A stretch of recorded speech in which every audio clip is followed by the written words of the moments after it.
Well, good morning. Oh my gosh, I feel like I haven't been here in forever. From Thanksgiving to being out of town in Alabama to our big shows. I haven't been in the studio for a couple of weeks. Great to be with you again. The show's The Real Monica Adams. I am your host, and I hope you're having a great start to your day as you're signing on this morning. Welcome aboard. We have a very powerful show on tap for you today. We're going to talk with a woman who is a dear friend of mine from Responder Rescue. Pat Byrne and Lisa Byrne, they've been on the show before. If you don't know about Responder Rescue, please look into them. Phenomenal organization that helps our first responders when they are injured or killed in the line of duty. Well, we were at a fundraiser at Trattoria Giuseppe for Responder Rescue, and Pat and I were talking, and Pat said, Monica, I would love for you to talk with my friend Christine. She has overcome something called Guillain-Barré Syndrome. Now, I would hear commercials for that, and every once in a while pay attention, like, what is that? Have you heard of it? I'm going to ask all of you, have you ever heard of it before? Has it been something in a commercial, again, that you've heard before, or do you know someone with this? Well, we're going to talk about overcoming and an incredible inspirational story. So that's coming up for you this morning. We'll, of course, talk about the big show on tap for Friday. We'll talk to you about it normally is called Foodie Friday, but we're talking about maybe Tasteful Thursday, Tasty Thursday, whatever you want to call it. Our food segment will be with Havana 1961 coming up on Thursday. We have a really awesome fitness show on tap for you on Wednesday with Brittany Phelps, who you'll see more and more on our show. And we're going to address knee issues for all of you that are working out or wanting to start your routines before you come to January 1st. That's coming up on Wednesday. We'll address what you can do because you don't want to just sit there on the couch and not do anything. Don't be sedentary. We've got a great show on tap for you for that. And our Wet Your Whistle Wednesday, we'll be making a little holiday drink. I'll be over at Michelle's house. Michelle, many of you know from being on the show. So we've got a really wonderful lineup. And then, of course, Friday, the big show at Christopher's at 7 o'clock in the morning. We'll be right across from Kirkwood Farmers Market. Looking forward to sharing some time with Mark Coulter and Michael Clausen and the team. It is truly that one-stop shop for everything. If you have not been there before, maybe this is your first opportunity. We got a handful that will be with us live that morning at 7 a.m. If you can be in person, great. It's not typically open to the public, but a handful of people have told us they want to come shopping with us. We've got the Kingsbury Place Singers with the St. Louis Christmas Carols Association, so we'll definitely be in the festive spirit. I cannot wait. Christopher's, again, beautiful store where they are gifting kindly, right? Be kind and gift kindly. So a full week on tap for you. How's the weather going to be for us as we're heading out? Well, we were talking about it getting much colder into this weekend, but we've got some days ahead that are going to be a little bit warmer. So 54, I'm loving today. Look at that. Partly sunny skies, 54 degrees, down to 38. Now, you are going to experience very windy conditions tomorrow. Expect that. Just hang on to your hats. 42 with temperatures falling and getting windy tomorrow night. 27 for the low. And then we do have a light percentage of snow Thursday and Friday. 39 on Thursday, so hopefully the temperatures are warmer. That'll keep it away. It's also only 20%. Down to 30 on Thursday night. Friday, same thing, but up to 40, and then it gets really cold. Look at 18 for Friday night. Saturday, a light afternoon mix is possible. 27, though, is our high, and down to 12 degrees. Sunday, 25 and partly sunny, down to 17, and then as Beckett told us yesterday, we'll start to see a warm up again, which is nice. 37 on Monday, 40 on Tuesday, slight chance of rain expected on Wednesday, but we're at 44, and Thursday 41. So again, we just get through a little bit this weekend having to bundle up and then back into warmer temperatures. Well, we're not dealing with what they are in Japan. Look at this, a magnitude 7.5 quake in northern Japan, injuring 23 people, triggering a 2-foot tsunami. And I know some people have friends that may have traveled there. I know there's a group from where our studios are right here at Adventure Unknown that are planning a trip to Japan in the next year. So you might have family or friends there. A powerful 7.5 quake struck off northern Japan late yesterday, injuring 23, triggering a tsunami in the Pacific Coast communities. Authorities warned of possible aftershocks and an increased risk of a megaquake. The Japanese government was still assessing the damages from the tsunami and the late evening quake. which struck at about 11:15 p.m. in the Pacific Ocean, about 80 kilometers, 50 miles off the coast of Aomori, the northernmost prefecture of Japan's main Honshu island. So they said, I've never experienced such a big shaking. That was according to one particular resident there, adding that luckily power lines were still operating in the area.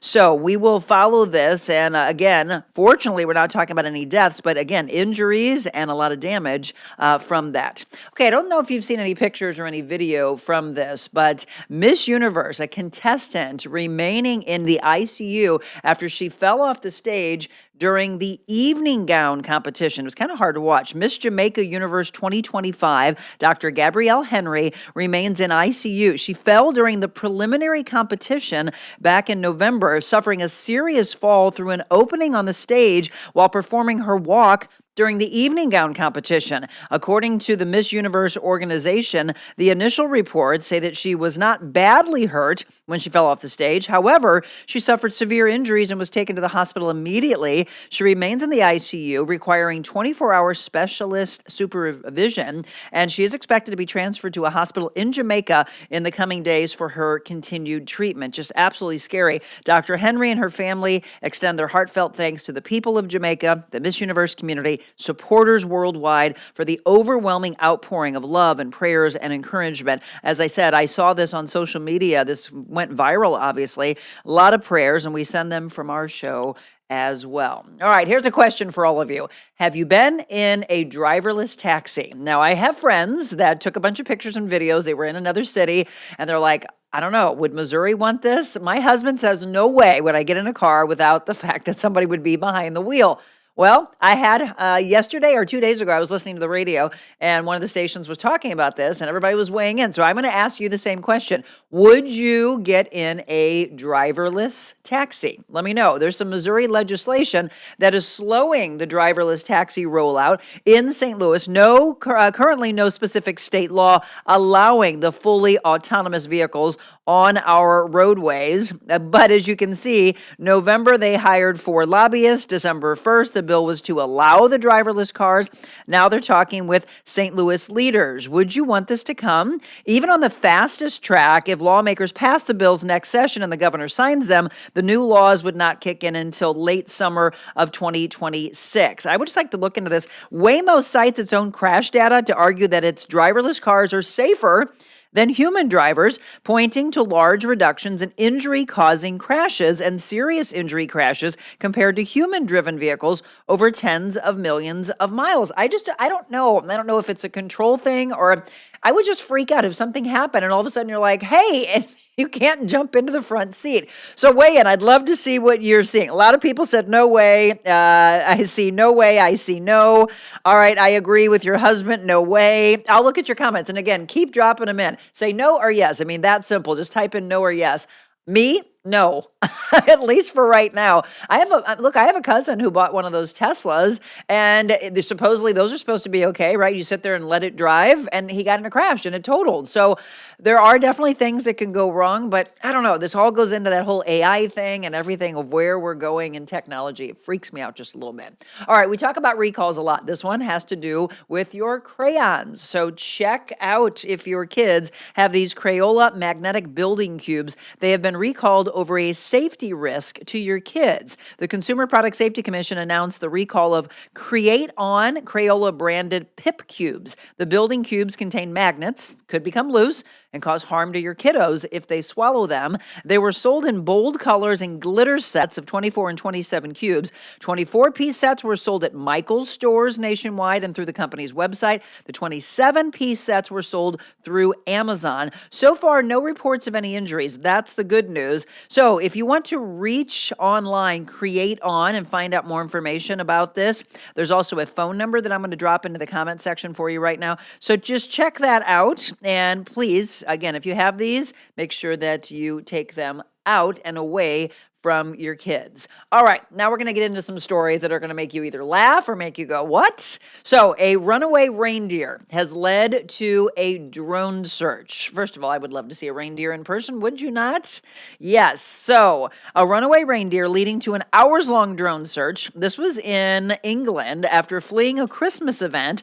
The Maritime Coast Guard said Buddy the reindeer sparked a large search operation after going missing on Saturday during a holiday event. A ceremonial and metropolitan county in northwest England is where this happened. He was found later that night on the dunes of Formby Beach, not in the snow, but laying on the beach. A vet was able to administer sedatives to Buddy so he could safely be recovered and taken home. Christmas has been saved, everybody in the town said. Buddy is now safely back home. I loved looking at this Instagram post from the Coast Guard. So, and he did. He averted it for a while. And then we all laugh about our dogs and we take pictures and we're like, oh, look, their tongues are out, but not a tongue like this. This is an abnormally, awkwardly long tongue, and a dog has broken a world record for it. This is in Oklahoma City.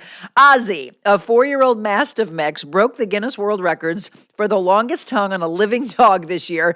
His tongue is almost 8 inches long. The prior record was 5.64 inches, held by Rocky, which is a dog actually from Illinois in Bloomington. The tongue is measured from the end of the snout to the tip of the tongue. His family has had him since he was a puppy and has watched his tongue continue to grow and grow along with his paws and along with his legs. Ozzy's owner, Angela, said his abnormally long tongue doesn't cause any issues. By the way, he is named after Ozzy Osbourne because he picks the woman that has him. Her husband and son are big fans of Ozzy's music. I would have thought that maybe it would have been named after Gene Simmons from Kiss, right? Did you go there with me?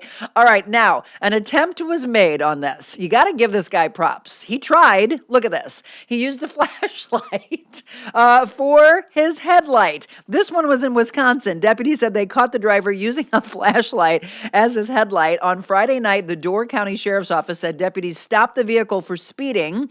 The Sheriff's Office said the vehicle was missing a driver's side headlight and that a handheld flashlight had been placed and pointed forward as a substitute. And according to the Sheriff's Office, they said, hey, while an attempt was made to increase visibility, a flashlight is not a safe or legal replacement for proper headlights. The Sheriff's Office didn't say if the driver would face any additional citations for the headlight. I hope you let him go. I mean, he did at least try, right? But yeah, it's not legal, folks. All right, we've got Cardinals opening day tickets. They are on sale for you today, and that might put you in a warmer feel. The team's opening day at Busch Stadium, by the way, March 26 against the Tampa Bay Rays. Prior to the game, the traditional pregame ceremony, the pomp and circumstance with the Clydesdales and all the former St. Louis Cardinals players will take place. Tickets go on sale at noon on December 9th, which again is today. If you want the link, we're going to make it really easy for you in order to purchase your tickets. I am going to drop that comment for you in the comment section, make it real easy. In fact, this might be something you want to look into for those of you that have fans on your Christmas list that might be big Cardinals fans. Maybe you want to buy them some tickets. All right, the Blues are back in action, actually coming off a win, which I love. Last time they played the Boston Bruins, they lost. That was on the road, though. So now the Bruins are in town with our Blues, and the puck will drop at 7 o'clock. They have a Thursday night game also. Back on the road, they'll be playing the Predators in Nashville. That's a 7 p.m. game. And then the Blackhawks coming to town. You always got to love that rivalry. That'll be on Friday at 7 p.m. So if you're heading down to that game, give yourself some extra time. And as we mentioned, bundle up because it's going to be extremely cold as you go to that game Friday night. All right, National Day of Calendar. We have 4 things on tap for you. Some of these I'm like scratching my head going, what is Weary Willy Day? I don't know. Tell me. National Pastry Day. It is, I don't know if it's called lutefisk or lutefisk. Again, those are the 2 that I'm like, huh? So look those up for me. Drop a comment in. Let me know what the heck those are. And then it's Christmas card day. And let me ask all of you, do you go out of your way? I used to say this. I haven't sent cards in a while, unfortunately. I need to get back on that. But when I send a card, I write a bunch. I don't send out the big typed up letters. Do you all do that? Do you think your family and friends actually read them? I think it's a small percentage that do. I have to honestly tell you that. Do you let Shutterfly or something like that just make a picture and you don't write anything at all? I miss the days of people actually writing things to each other. I love to look at your kids, love to look at your dogs, love the pictures of you traveling. but write something, even if it's all put together and it's all beautiful, just at least sign something. I don't know. It's me in the old school days of even pen pals and writing to each other again. Take that extra time. All right. All right. Now, look, you're all up to date in what we consider to be news you can use. You got a lot of you active this morning weighing in. So let me make sure that you're heard and seen. So let's see. Started it off. Christy Mueller, good morning. Julie, good morning. Enjoy the nice day today. Linda Eckert, good morning to you. Enjoy the beautiful day. That comes in from Kathleen. Julie Fabian, good morning, friends. Sean, hello. My cousin has it. It's horrible. Well, Julie Fabian's talking about Guillain-Barré Syndrome. That is what we're going to discuss here in just a second. Joe, good morning. Debbie, good morning to you. Stephanie, good morning. Again, we were talking about the autonomous vehicles. Most of you are saying no way. Jen Kaufman said no way. Sean, Stephanie, Julie, Christy. Linda said, no way would I get in that car. Crazy enough drivers out there, let alone a car without one, right? Colleen, good morning. No way. Janet says no way. Ann says no. Debbie, absolutely not. I will not participate in any driverless cars. Joe, have you ever been in a Chicago taxi cab during rush hour? I most certainly would feel safer. Oh, in a driverless taxi. Well, that's where my friend said that. That's where she said it was that they went to Chicago and they had them. They actually thought it was weird, but they got in it. Julie said also, I saw on the news this morning that the driverless cars are not stopping for the school bus. See?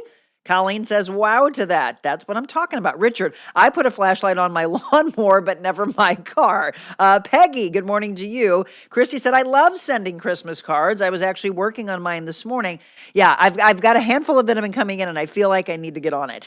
Jen, good morning to you. And Susan, I'm Julie's cousin, Susan with Guillain-Barré. Okay, Susan, well, thank you for watching. We're going to take a break, and Christine is coming up. We're going to be talking with Christine Rallo. She is going to tell us her story. It all started back in February. I'm going to give you the gut-wrenching side of it all, but how it turns around, it's the inspiration of all of that. So come September, there was quite a change for her. We're going to tell you all that story from February to September as she joins me today on The Real Monica Adams Show.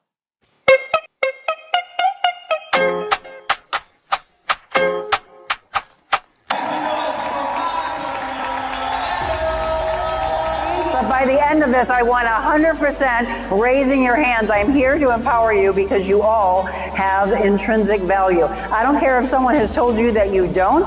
Today, we are here to make you believe in yourself. Hi, I'm Jennifer Bonacorsi, and I'm the president and founder of J Bloom. And I chose Monica Adams to be our keynote speaker because of the positivity that she illuminates whenever she speaks.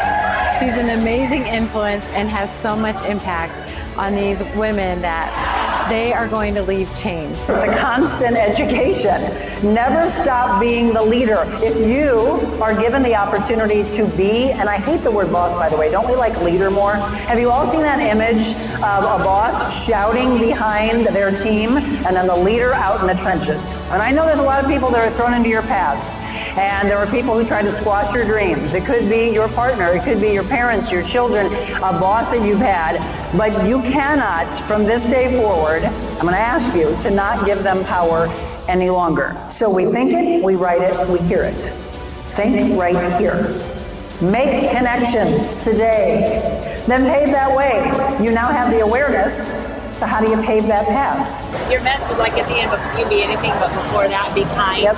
My husband's a pastor, and that every one of his sermons, that's always within it. That be kind. Yep. You have to be kind. It is. Oh, you're fine. Look at this. So there's an employee out there who still thinks of you because you were kind to them. Never stop being. By the way, I want to be remembered for this phrase when I'm no longer on this earth. The greatest rewards in life come from the most uncomfortable walk. God meant for me to talk to you. Oh, it's okay. You, honey, have a lot of value. And someone's told you that you don't. And I was meant to be in your life today. I've always said, I have chills. Do we all have chills? God, I say, if you can have me change one person's life, then I have done your job. I'm hoping it's all of you. But see, she's not okay for whatever reason. I don't know your story, but I'm going to tell you they're wrong. And all these women believe in you. To hire Monica Adams for your next event, email info@therealmonicaadams.com.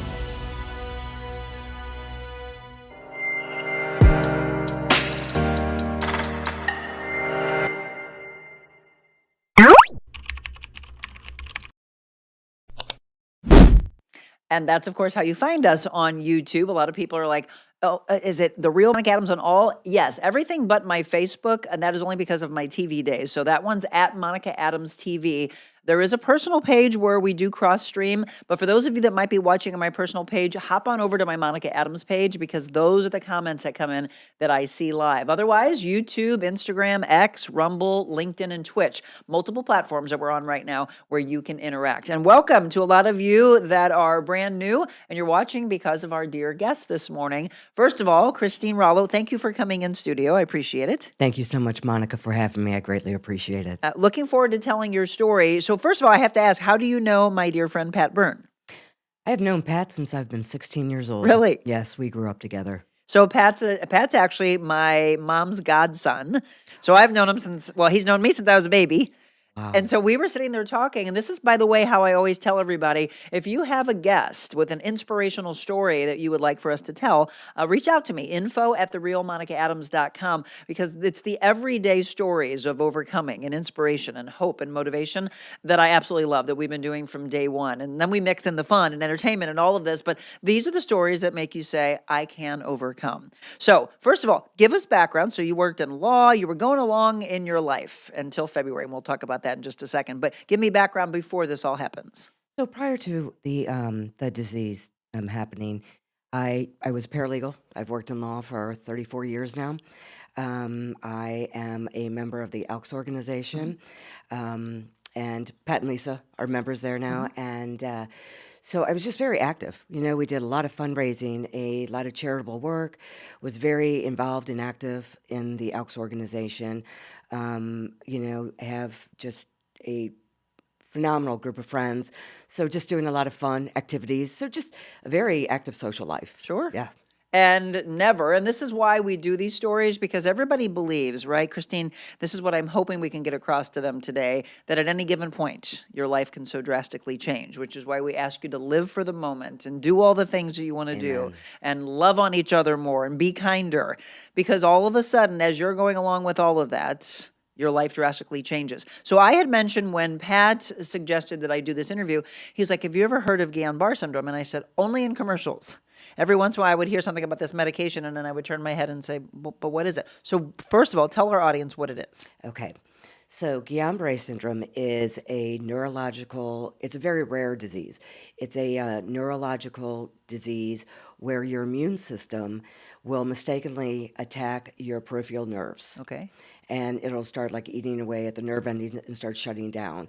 And then that, you know, in turn will start affecting your muscles. Okay. So normally what happens is when the disease affects you, it starts from the lower extremities and kind of moves its way up. In my case, that's exactly what happened. It started around 8 a.m., you know, and so it'll just kind of start eating away at your peripheral nerves and can leave you partially paralyzed, you know, like, you know, fully paralyzed, which was that in my case. Right. So yeah, that's basically what it is. It's a neurological disease where your immune system mistakenly attacks your peripheral nerves. Again, if you're just tuning in, Christine Rallo, we're talking about her story. And I heard or I saw Julie had said that she has a cousin that has it. And again, how scary. We'll look at all your comments here in just a second. So be as interactive and ask any questions that you want. But this is on February 2nd at 8 o'clock in the morning. And Correct. you were with your significant other. Correct. And then you tell him something's wrong. Do you immediately say, I need to go to the hospital? I did. So what happened was basically it was around 8 a.m. I woke up and I went to use the restroom and I felt that my lower extremities were very heavy. My legs were very heavy. They were tingly and numb. And so I was just kind of holding on to different things. And I'm like, what is going on? And when I got back into my bedroom, I was getting ready to get back into bed and my legs just collapsed out from under me. And I fell straight to the floor. Wow. And so you know, Noe jumped up and he's like, what is going on? And I said, I have no idea what's happening to me. I said, but I think that we're going to need to get to the ER. And I said, I think that we're going to have to call an ambulance because I don't have enough strength to get into your truck. And so that's how it all began. And so in your mind, when you just collapse like that, what's the first thought? I just shock. Honestly, yeah, I was just shocked. I'm like, what is happening? I had no idea. For me to wake up and experience the numbness, and then for my legs to just collapse, it was just fear and shock immediately. So, Christine, let me ask this. Was it, now that you look back at all this, and again, we're going to give you this crazy ride that she's been on, were there any signs of anything, or is in this particular disease, is it just instantaneous that this happens? Or can you look back and see that there were little messages? No, for me, there weren't. Now, for other Guillain-Barré patients, this can take it could go over a series of a week or two where they're starting to experience. For me, it was instantaneous. The only thing that I attribute to was the week prior, starting on that prior Saturday, I wasn't feeling well. And I just felt like I was fighting off an upper respiratory, but it's February. Sure. Totally normal, right? So I just kind of nursed myself with over-the-counter meds, throughout the week. I worked during the day. I worked from home. And that Saturday, the following Saturday, I felt fine. Felt like I was back to normal. Out running errands that evening, I went to bed, and my hands were tingly and numb. But I just kind of brushed it off. Maybe I was laying there, and they just kind of fell asleep. Brushed it off, went to sleep. And then the next morning is kind of when all hell broke loose. Again, so it's pronounced Barré? Barré. So all these commercials I've been listening to have been saying it wrong. So everything I always heard was Guillain-Barré syndrome. So Guillain-Barré syndrome. That is how I was told it was pronounced. Well, and it probably is. Yeah, who knows, right? So here it is. So you see infection, autoimmune, neuropathy. Again, according to physicians, there's possible partial paralysis or full paralysis. And as we go through this story, the mindset of, am I going to be able to come out of this? So you're rushed to the hospital and you are there and everything just starts spiraling downward. So take us on that next path. So when I was assessed by the doctor at Mercy Hospital, where I was taken by ambulance from my home, he immediately addressed it and said, I think what you're experiencing, after I gave him my symptoms and told him kind of what had happened, he immediately addressed it and said he thought that what I was experiencing was Guillain-Barré syndrome. Right. And again, I've never heard of this. And I just looked at him and said, Gilligan, what? Exactly. And, get me off this ship. I know. And so he just, he corrected me and told me what the disease was, what he thought I was experiencing. And so I was taken into a hospital room. They started assessing me right away, drawing blood, MRI, just every kind of testing you can imagine to make sure that this is what is happening to me. And by 8 p.m., I was completely paralyzed up to my shoulders. All right, we're going to go back. You just gave me chills there. Go back. 8 a.m. to 8 p.m. 12 hours. She goes from waking up with her significant other, collapsing. What the heck's happening? All right, well, take me to the hospital, but I don't think it's going to go down this far. Full on, and then it just keeps getting worse. So full on from 8 p.m., her whole life changes in a 12-hour time period. That's what we're trying to stress to all of you. You never know. So is there something that the physicians say is the reason why someone would be diagnosed with this? Is it also something genetic? No, it's definitely not genetic. And there's no rhyme or reason why it hits one person and not the other. They attributed for me acquiring this disease was due to, the possible virus that I had in my body that week. Wow. Right, spending out that week. And I never went to a doctor, so I was never truly diagnosed. I just, explained that I had been fighting off what I thought to be an upper respiratory. I've had them so many times. Right. And so they just figured I had a virus in my body, and instead of my immune system fighting off my body, it mistakenly attacked my peripheral nerves.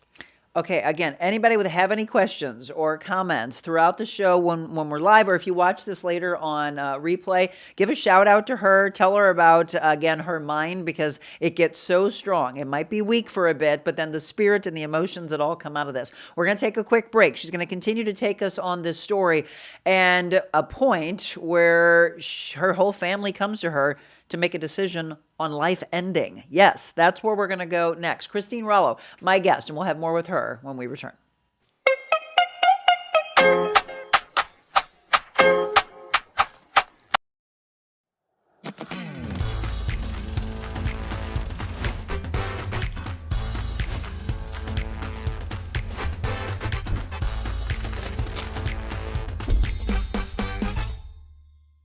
thankful to Monica for having me on the show here today. I just love having the opportunity to try and help other people. There are a lot of people in my life that were there for me in my time of need, and that was important for me today to talk to Monica about that. You know, you can get low and then work yourself back up to where you want to be, and people around you can help you do that. Surround yourself with the right people. That's what Monica tries to do here with this show. In fact, I know that's what she wants to do, is she wants people that are like-minded to help each other, to point each other in the right direction, to lift each other up, not put each other down. It was amazing for me to sit in here and talk with Monica, and hopefully it helps somebody along the way. I know that every show that she puts on is fantastic. It's worth your while to be tuning in every single day. Don't worry about some of the negativity around the world, whether it's on TV and this, that, the other. Tune in here to Monica and let her tell her story as well as her guests tell their story. There's always something that you can get from somebody else. And if you pick up just one little thing that helps you, that makes this a success. And that is why I'm here with Monica today.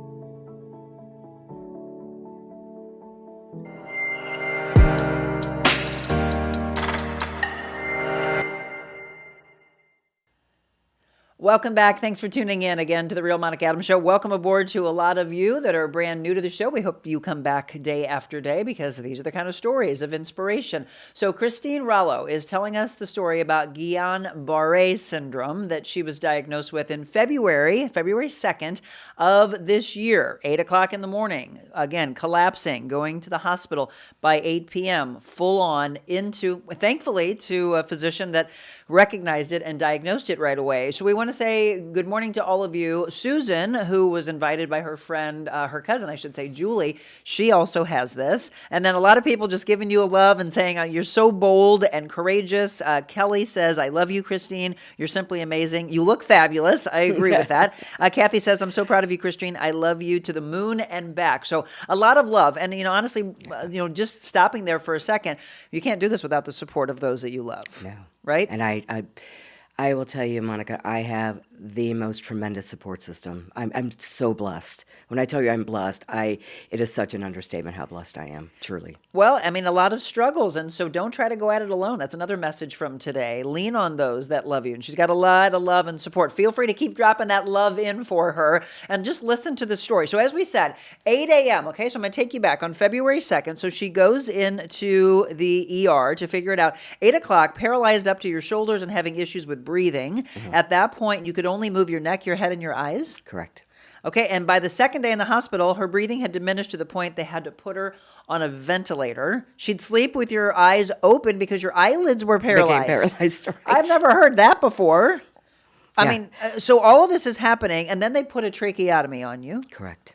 So look, the day before, she's going along in life regular. Then all of this. So now that you're full on into this, and your eyes are open because those are paralyzed, what are you thinking? I would have severe panic attacks like several times throughout the day, just because I am basically trapped. I cannot speak. The only thing I can do is, I could turn my head and they would have to use a letterboard to communicate with me, my family members. And that was extremely frustrating, for both of us, right? I'm trying to get out a message, and them trying to understand what I'm trying to communicate to them was extremely frustrating on both ends. Yeah. And so there was a lot of sheer fear for me because I was trapped basically in my own body, my own mind. Right. And then you have, was it one brother or two brothers? You have a brother that comes into town, and when you see him? Right. So after, this was when I was still at Mercy, my brother who's right above me, Dominic, he was in town. He came in immediately. Mm-hmm. My sister lives here, and so she was just getting over COVID, so she couldn't come that day, and it was driving her crazy. Sure. But eventually, she was negative and then could come to the ICU. And so she's the one that jumped right in immediately, my sister Donna. She jumped right in and just became like a mama bear. And so once they moved me from Mercy over to the Select Specialty Hospital at St. Joe off of 5th Street in St. Charles, that is where I was having so many physical problems. My heart rate kept dropping. They couldn't regulate my breathing. There was, I think I developed pneumonia, a collapsed lung. My heart rate diminished to the point where they had to take me down and put a pacemaker in. So with all of this going on and them not really being able to regulate my body because it just kept fluctuating, they told my sister and Noe that if there's any family members that are out of town, you probably need to call them in because it's looking pretty grim for her. Right. So at that point, when your brother comes in town, and so that's how many days that you're into this disease? Probably about a month, maybe a month and a week. I'm into this disease. So again, I just want you to all follow along with this, that as this happens and you think, okay, well, first of all, what is this? Gilligan. That makes me laugh, right? We got to find humor in all of this. She then is like, okay, well, be done with me, right? And let's get out of this. Days, weeks, now you're a month in and getting worse and worse and worse. And the physicians say, if anybody's out of town, it's that kind of thing. Get them in town. Correct. It's that drastic. And then you see So your I'm brother. laying in my hospital bed, and my oldest brother Joe comes into my hospital room, and my instant thought was, oh my gosh, I must be in really bad shape to get him on a plane. And I say that only because he travels with his job, so it's very hard for him to take any time off to go in because he's always traveling and working. So I know for him to get on a plane immediately and get into town, I must be in really bad shape. Right. And so they have this conversation with your family and then ultimately that you have a decision to make. Right. And So the hardest decision you'll ever make in your life. So they sit down with me. I have everybody in the room, and my siblings, my daughter, Noe, and they explain to me that they've already contacted one of my dear friends, Joan, to start drafting up a legal power of attorney, medical power of attorney. And I had just lost my parents a couple years ago, so I knew what all this meant. Sure. So I'm thinking in my mind, as they're speaking to me, I'm thinking, wow, I'm really not going to make this. Okay. And then so I'm trying to come to peace with this as we're all sitting there looking at me explaining. And then they said, honey, we have to ask you a very difficult question. But if you are to remain paralyzed on a life support, is that how you want to live? And I just shook my head no. I'm not going to be a burden. It's not a quality of life for me. Right. And I'm not going to be a burden to any of my family members. So I just shook my head no. Okay, honestly, how many of you have head-to-toe chills right now or tears in your eyes? And those of you that know Christine are like, oh my gosh, yes, you're taking us back to these moments. I can't even, well, I can. I mean, I had a life-altering disease when I was 19. So I get where you're at, but not to make that decision. But we do both share the fight of, I've got this. If I'm going to have a chance, I've got to fight to live, Absolutely. right? And that's where this is going to go in just a second. But as you are going along in that very moment, I mean, so many emotions have to be going through you, mentally, spiritually, physically. Take us to that. My first thought was that I'm not going to see my grandchildren grow up. Mm-hmm. And when I shook my head no, I felt that I was being somewhat selfish, only because I was leaving, should I not make it, right? And I didn't want to remain in that state, that I would be leaving my daughter and my grandchildren behind. And your daughter was how old? My daughter is 35 years old. And you how many grandkids? I have 2 grandchildren. Blessed. An 11 and a 4-year-old, yes. Yeah, I mean, this is when we talk about your life flashing in front of your eyes and you're like, what? This is it? This is how my story wraps up? I know. But it doesn't. And so your siblings, this is where we're going to go, because see, now it gets gut-wrenching, and then there's always this hope and light. Your siblings had been researching Guillain-Barré Syndrome. And they say 90 to 95% of people can come out of this? To make a full recovery. So you hear that, and then you're, whoa, screech. It's like the screech, the skip of a record of, wait a second. I was just being told that this is it for me. I'm making a decision that I'm not going to be a vegetable, and I'm thinking my life is ending. And then they're saying there's a possibility. There's a possibility. So then what happens? The will to fight. It was literally when my brother sat down and said, we've been doing this deep dive into this disease, because no one in my family had ever heard of it. Sure. They said, honey, there's a chance, like 95% of people can make a full recovery. And my brain flipped. It was like someone just flipped a switch, because prior to them coming in and telling me that, I laid there for 2 days and made peace with death. And just thought, okay, if it's my time, it's my time, you know. And I'm going to go hang with my parents then, you know, and it's all going to be okay. And then it just went from, oh my God, if I want to survive this, I have to fight like hell. Are you a faith-based woman? I am such a faith-based woman. So even more so now? Oh my gosh, absolutely. Right? So I say that, and if she would have said no, it's okay. Again, there's no judgment on anybody wherever you are in your walk of life. But in this circumstance, I don't know how you can't be. I spoke to God every day. And Every day. And what does that conversation look like? That conversation is, you know, I have believed in you. I have trusted you. I have put my whole life in your hands throughout my entire journey. And if you're calling me home, then you're calling me home for a reason. And you were okay with that? I was totally fine with that. Anybody in your family question? Because again, when we go through those really tough times and when your family thinks that this is it, there are, and this is what we all talk about, there are times where you turn away and say, well, what kind of a God would take her away, or what kind of a God would put somebody through this? All those questions, right? We don't have the answers to why. We will when we get up there. Exactly. Well, you aren't kidding. There's so much I have to ask him. But now you have the hope, right? And it's just ask, and you shall receive. And so you start to have that. You talk to him, and again, there's a lot of personal side to it, but was there a recurring theme of the conversation you had with God? You know what? Once I had that glimmer of hope, it was, okay, God, game on. You know, you're showing me the way, and I understand. And if you will allow me to live, I promise you that it's for a reason, and I know that. Yep. And there's an inspirational story here that I have to figure out why you're going to allow me to live. And I believe that it's now, going through everything I went through, I believe that it's being able to sit here with you, right, and share the story and get that glimmer of hope, because I never received that hope from doctors. My hope came from my siblings. Right.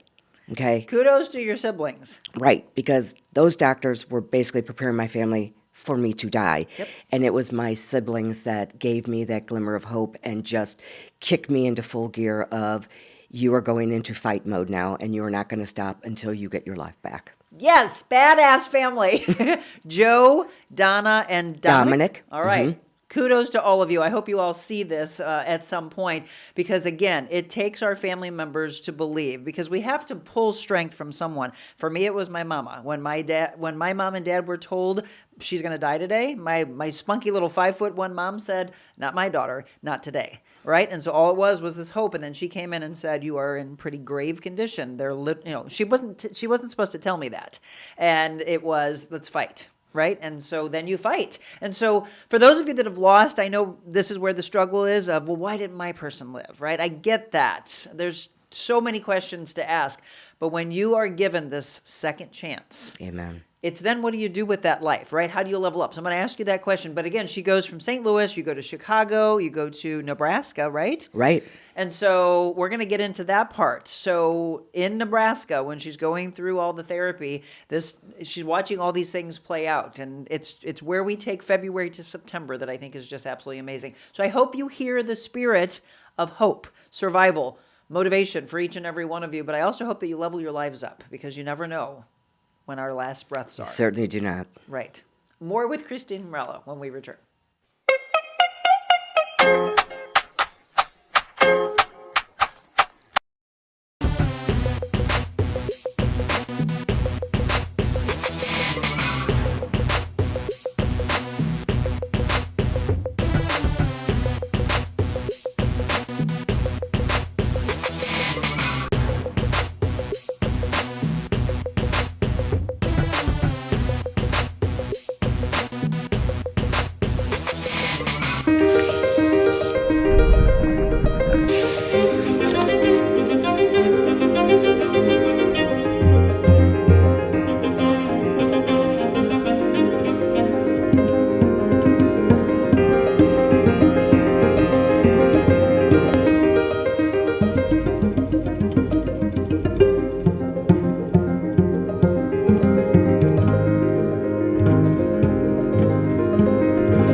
You know, it's funny. My friend Brittany came in studio yesterday and she saw the beautiful picture we have on set and she's like, where's that from? Well, that's from Faith Burger. You're seeing Faith on the screen right now. Faith, one of our many sponsors. Thank you so much, Faith. faithburger.com. And I want you to look into Canvas for Kids, incredible organization that she's involved with. canvasforkids.org. You can find both of them on Instagram as well. And yes, this beautiful picture we have on set is from the wonderful Faith Burger. Welcome back to the show. Again, so thrilled for all of you that are tuned in to hear the story of Christine Rallo. A lot of your friends and family, I told you there's a lot of advocates out there for you. So let's see. Kelly says, I love you, Christine. You are simply amazing. Kathy says, I'm so proud of you.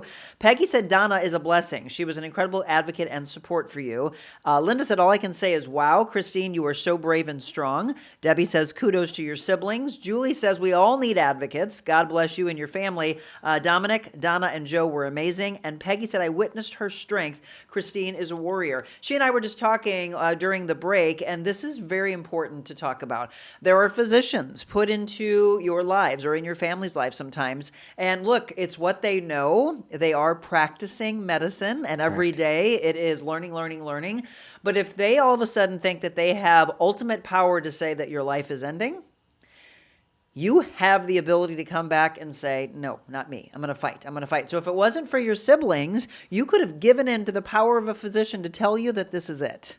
Correct. And, you know, the thing about it was my sister Donna was the one who, when the doctor said it's time to call any family members in, this is looking grim, whatever he said to her, she said, if that is your mindset, I need a new doctor. Right. You are not going to tell my sister that. You don't know her. You don't know she is a fighter, and she will fight. If there's an ounce of her being able to overcome this, she will fight for it. I love Donna. I don't even know her. Is She's she amazing. Older or younger? She's my older sister. Older and sister. You talk about she went into mama bear mode in every aspect, became my advocate, became my protector. I mean, just became my voice that I didn't have. Love it.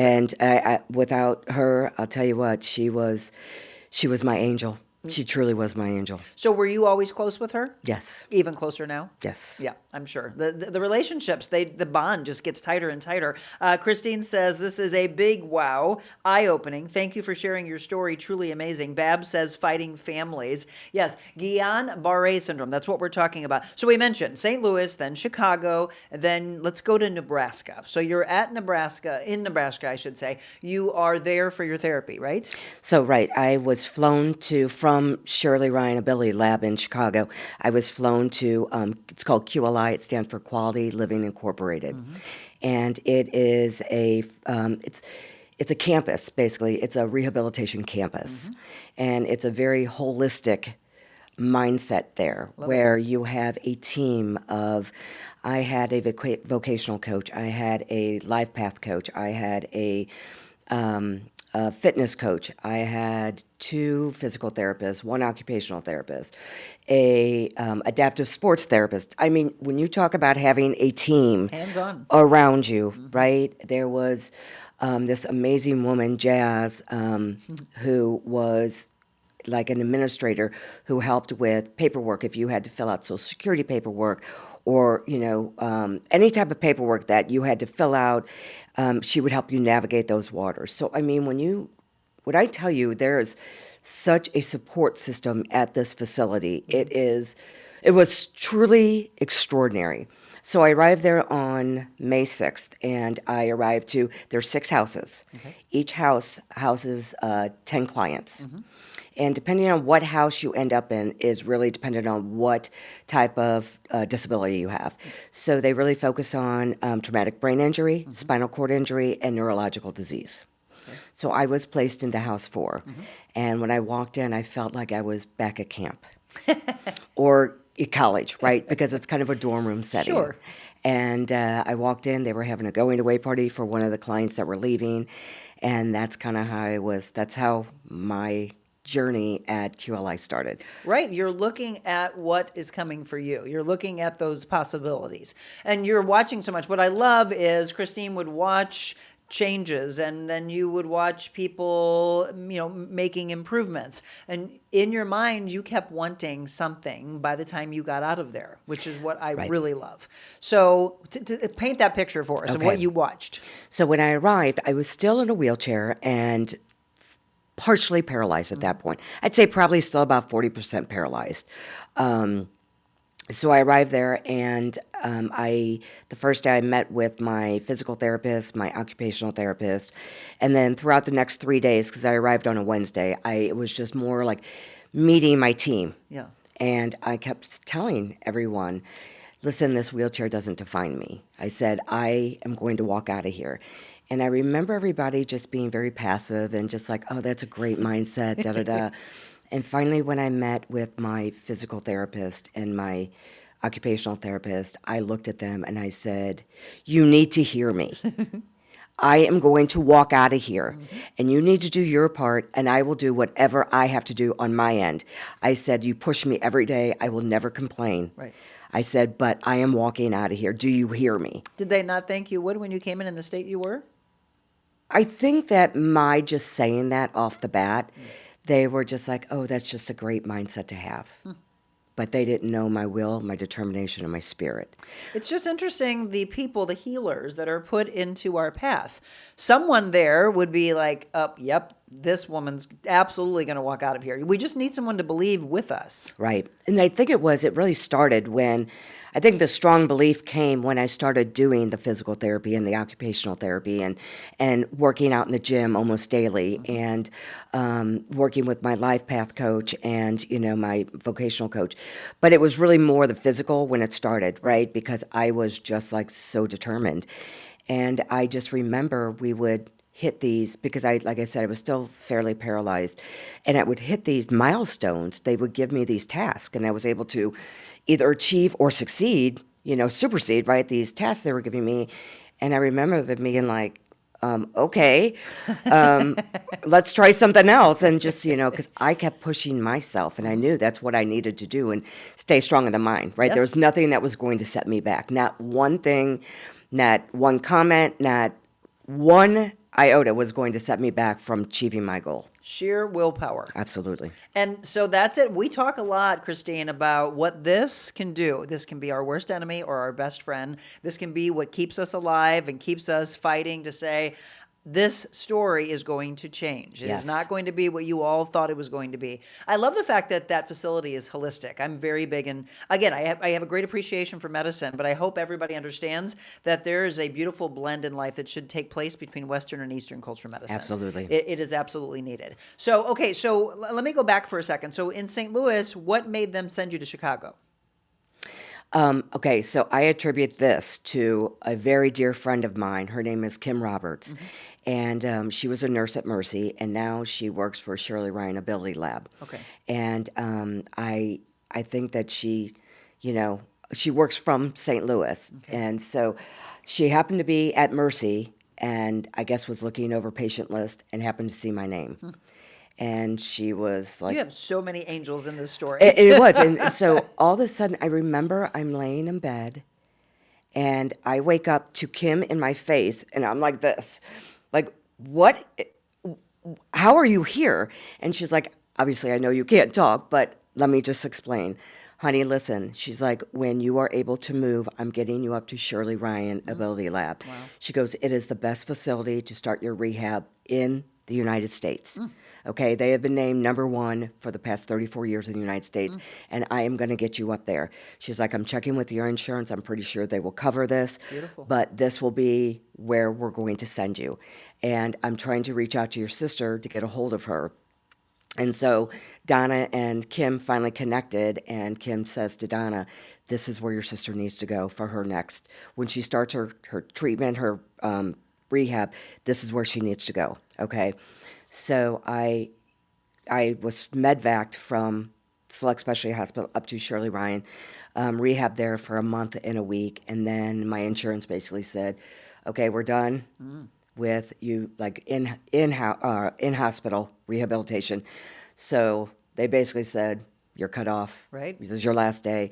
And so we contacted Kim again, and Kim said, this is where you need to go now. Nebraska. To finish that, you need to go to QLI That's in what I wanted Omaha, to know. Nebraska. Because again, you can hear it in the story. If you all didn't say, Monica, ask her the question about insurance. Because it really is Is this going to be covered? I mean, that's a scary thing for a lot of people. Where do I go from here? How do my story's not ending. I still have more work to do. So wonderful. Again, these people that are put into your life and making these decisions. Again, so many God winks here. So it's funny that you say that, because I was at QLI 2 weeks, maybe 3 at the most, but I'm thinking 2, when Sarah, who is one of the administrators, walks into my room, and I'm like, "Hi, what's going on?" And she's like, and she just has this look on her face. I said, "What is wrong?"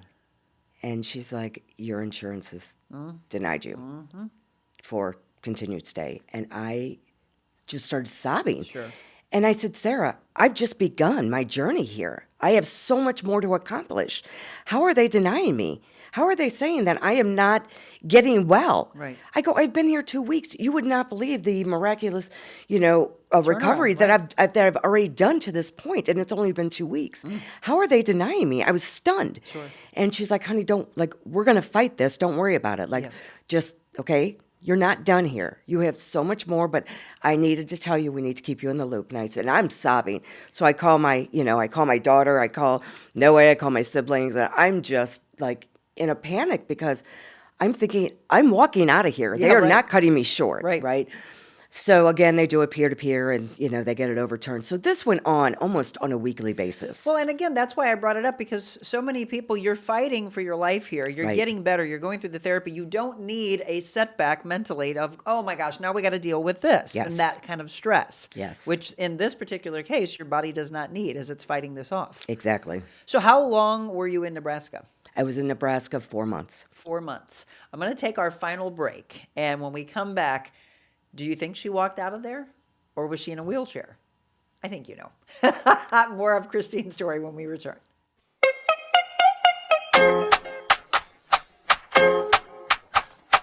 When you want to feel good, you work out at Crunch. You don't go here because it feels bad. But here we help you feel good, feel strong, feel rejuvenated. Join Crunch Fitness today.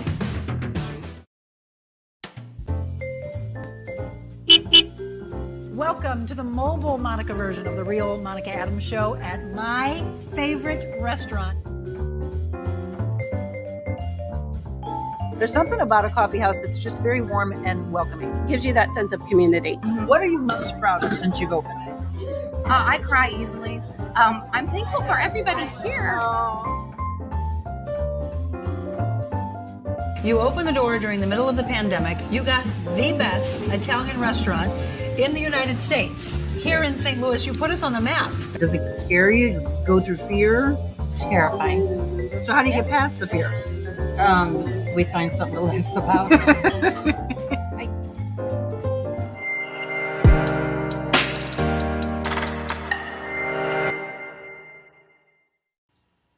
And welcome back. We are nearing the end of the show. What a powerful one. By the way, we will turn this into one of my audio podcasts. So besides the talk show, we also have a podcast on all the audio platforms. So be sure to subscribe to that, download those playlists. A lot of inspirational stories like the one today with Christine Rallo. And Christine, Peggy says lots of angels and power of prayer. Pamela says amazing. Susan, so many advocates and angels and God moments. They learned who you were fast. They loved you there so much. You were determined, and there was only one way out for you, and you did it. So there's the spoiler alert. She did. But we're going to take you back to this. Actually, there was a moment when you were working. And by the way, I have a family named Cipriano. So when I saw this, I'm like, well, somehow, I bet you they're somehow, I mean, I don't know a Paul, or maybe, I don't know. Somehow I think we're related. So she ran in the HydroWorks therapy pool for 30 minutes straight, the highest speed of 5.7. And then there was a rehab assistant, Jenny, that asked what she wanted to work on. And it was such a beautiful day. So they went down to the lake. And tell me what you saw at the lake. So on this particular day, Jenny had asked, what do you want to do today? And I said, you know what? It's so gorgeous out. Let's just go down to the lake. Let's just try maybe doing a little bit of walking, even if I just walk a little bit, right? Let's just try it. So we went down to the lake. I was in my wheelchair, and then one of the other interns were with us. So when we got down to the lake, we started at the dock, and she jumped in my wheelchair to stay behind us in case I needed to get back in the wheelchair. And Jenny and I just got up and we just started walking. And I remember making it halfway around the lake. And I said, can I just sit for a second? And it probably wasn't more than 30 seconds because I was like, nope. Like, so go moving I said, again. I just needed a second. And then I jumped right back up and I'm like, come on, let's do this.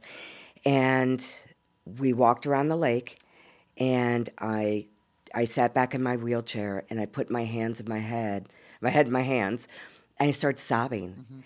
And Jenny's like, oh my God, are you okay? What's wrong? And I said, Jenny, from the day I arrived here, I would come down to the lake every day and I would sit on this dock. And I watched other clients, you know, who are in the recovery and doing so well walking around this lake. And I kept telling myself, one day that's going to be me. Absolutely. One day that's going to be me. And I look up at her and I said, today that's me. Yep. And it was just such a euphoric moment for me because I had set these goals for myself, and this was a big goal, to be able to walk around that lake like the whole lap. It was miraculous for me, and God was with me every step of the way. I could feel his presence every step of that way around that lake. And I was so, when I put my hands in my head in my hands, first thing I said is, thank you, God, for being with me today. Absolutely. And again, he's Yeah. been there Every so step many of the way. times when we feel, you know, it's that whole footprints thing. And I say this a lot on the show. If you know the poem of Footprints, about where are the four, right? There's only two. There's only one set of them. It's when he's carrying you through, right? And then he I put your have that feet at back home. down. I bet you do. Then he put your feet back down. Then you see, I'm walking with him. I just got chill when I said that. So that's what happens. And then, yes, she is able to make this remarkable change from February all the way now. So August 25th, she received word from her team that she would be discharged to home on Thursday, September 4th. So on the 3rd, House 4 threw you a big going away party. Yes, they did. Right? So they all attended, the therapy team, coaches, et cetera. Everybody's there. And then take me to September 4th. September 4th, I packed up. We went home via van. They wanted to fly me, and I said, I have too much stuff I acquired here. Tell me, you know, when you're in rehab, you have a lot of time, not, you know, other than when you're doing, you know, your rehabilitation sessions throughout the day, because it pretty much went from 9 to 4:30 daily. And, but, you know, you have your weekends off and stuff. So there was a lot of Amazon shopping. Here comes the truck again. I think the Amazon delivery guy probably knew me by name by that point. But so we went home by van, and we arrived, and I had ordered for myself this big, huge "Welcome Home, Christine" sign because I knew what I wanted it to look like. There right? it is. There it is. And so I told my daughter I was coming home the next day, and Noe was the only one who really knew what day I was coming home. Nobody else had known except Noe. And so we got home, and I had the girls who drove me home, you know, knock on the door because I wanted Gabby to answer, and she was actually taking a nap with my granddaughter. And so I went in the room, and she jumped up, and she's like, what are you doing here? So it was just putting my feet back on my own property and standing there, as you can see or saw in that sign, and just, I'm home. I made it. You just said literally putting your feet on the ground, not rolling in a wheelchair. No. So here we are. This story, I wanted to tell it so bad. So this has been in the works. Let me go back for a second. So Scaglione, is that your maiden name? Are you related to Chris, who went to St. Thomas Aquinas Mercy? That is my cousin. I went there. And so I know Chris very well. He was a goalie. Yes. Right? Yeah. All right. Small world, right? So when I saw Scaglione, I'm like, it's got to be related. Like I said, and then Cipriano somehow has got to be related to this.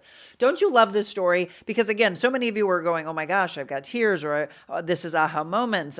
Jen just said, I love you, Chris. Peggy says, girl, I love you so much. Thank you for sharing your story. Kelly says, thank you for sharing your story, Christine. So inspiring how hard you and your angels fought for your life. Kelly Toombs?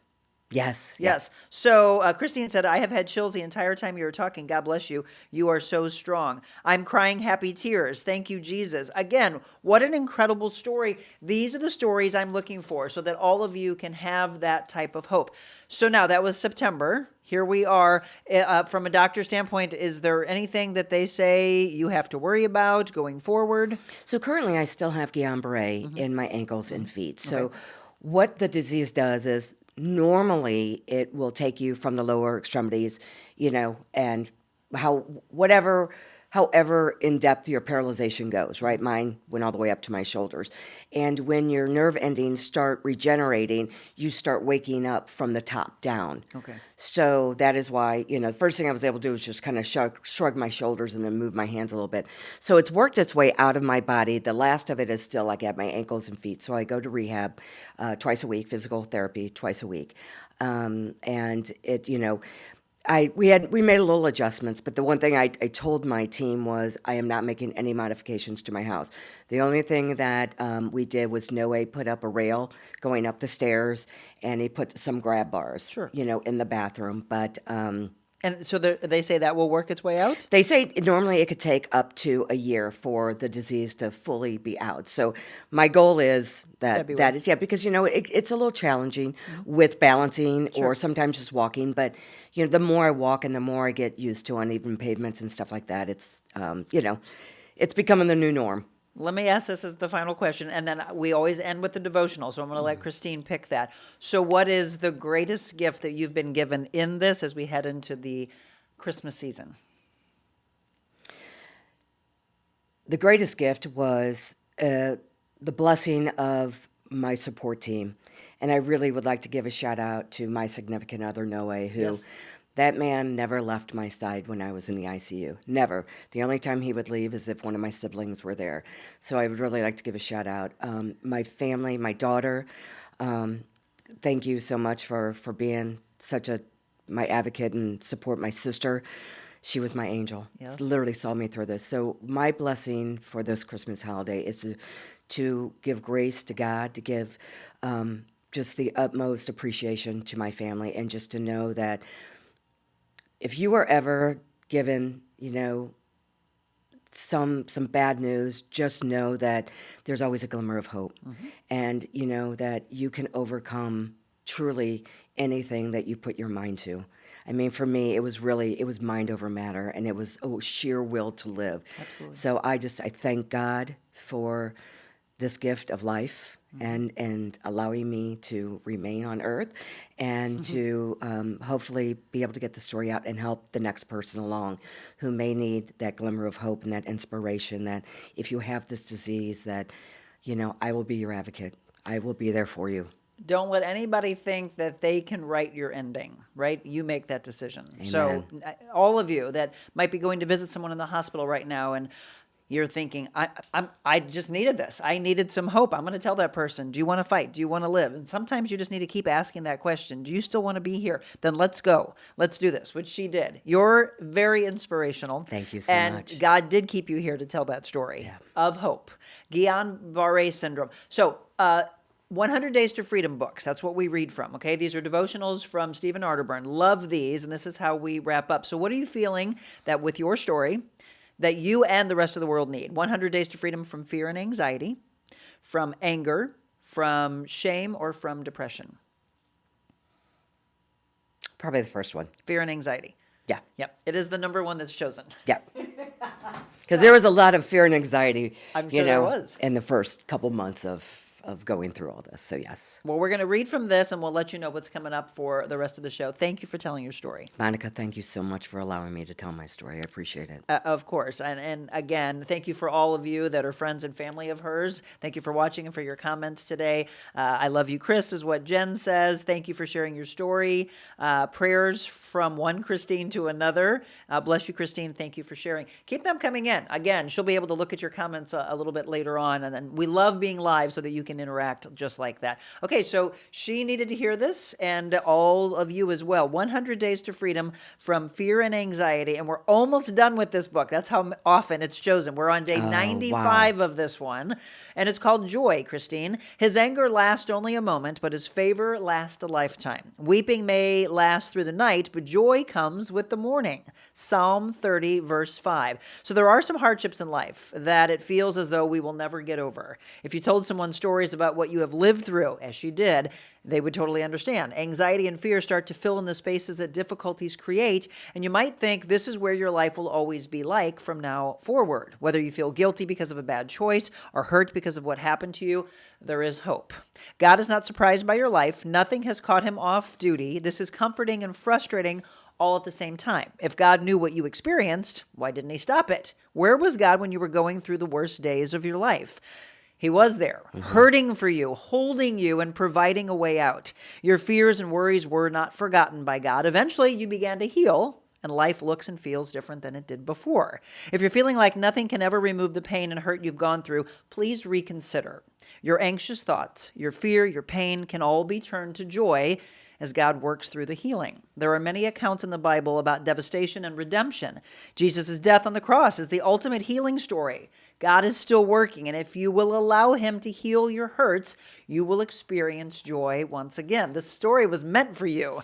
Max Lucado said, I choose joy. I will invite my God to be the God of circumstance. I will refuse the temptation to be cynical, the tool of the lazy thinker. I will refuse to see people as anything less than human beings created by God. I will refuse to see any problems as anything less than an opportunity to see God. So live for today, but hold your hands open to tomorrow.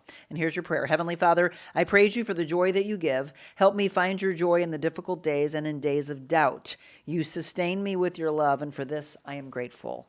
Amen. Amen. Right? That one was written for you. Oh my God, that couldn't have been more perfect.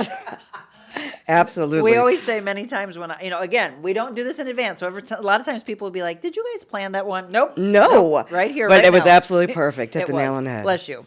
Thank you, Merry Monica. Christmas to you. Appreciate it. Love this story. And again, like I said, if you've got a story you'd like for us to tell like this, just shoot me an email. I love these stories. info@therealmonicaadams.com. Tomorrow, we're going to do a little wellness workout Wednesday. Brittany Phelps will join me. And so it's very similar to my days at Channel 5 when we would do Monica's Motivational Moments. I ask all of you, what can we show you to give you some hope of moving that body even when you're suffering through something? So Candy Cox had reached out and said, well, what can I do when my knees are bad? So Brittany and I will address that tomorrow. We'll also talk about sticking to it through the holidays and getting to your goals. I know it's a hard time for a lot of people, but don't wait until January 1st. Let's just go, right? Because you never know. So let's just start today. So we'll talk about that tomorrow. We've got Wet Your Whistle Wednesday tomorrow afternoon at 4 o'clock.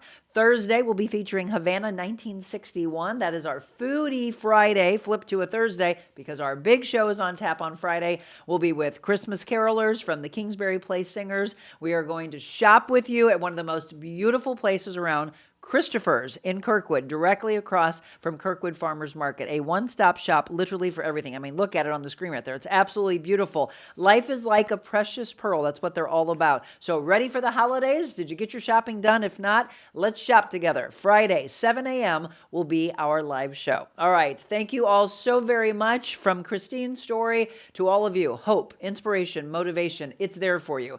Go out and believe in yourself. Dream it. Be anything you want to be in life. The greatest thing you can be, though, is kind. God bless you all.